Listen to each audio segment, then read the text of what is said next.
En janvier dernier, Emmanuel Macron a donné pour mission à Elisabeth Borne de présenter les contours de sa réforme des retraites aux Français.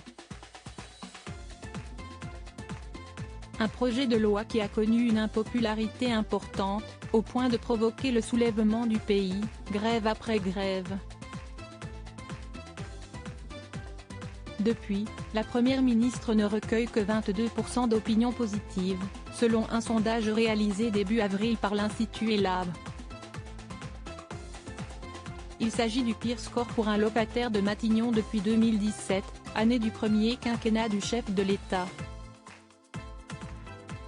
Le 17 avril dernier, lors de son allocution, le président de la République avait promis à la population qu'il faudra 100 jours pour apaiser, réunifier et mettre en œuvre les différents objectifs pour le pays.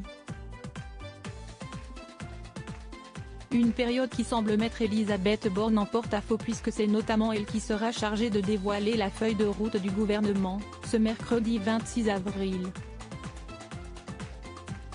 Dans les colonnes du Parisien, la veille, une figure de la Macronie a assuré qu'elle voyait la promesse du président comme un CDD de 3 mois pour la première ministre.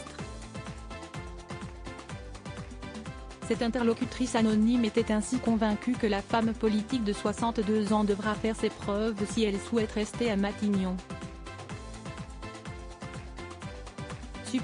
Supérieur à découvrir les ministres du gouvernement Borne. Train objectif premier de parvenir à des résultats très concrets. Un conseiller a expliqué qu'Elisabeth Borne a désormais pour but de développer une méthode, avec un calendrier législatif et réglementaire.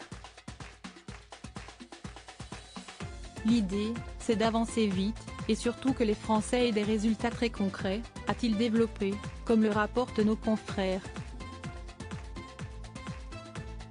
La date limite de ces 100 jours est ainsi fixée au 14 juillet prochain et d'ici là, la Première ministre devra, avec ses équipes, tout tenter pour apaiser les tensions suscitées par la réforme des retraites, en se concentrant sur le domaine de la santé, celui de l'éducation, de la justice, de l'ordre républicain, de la démocratie, du travail, du plein emploi et de la transition écologique.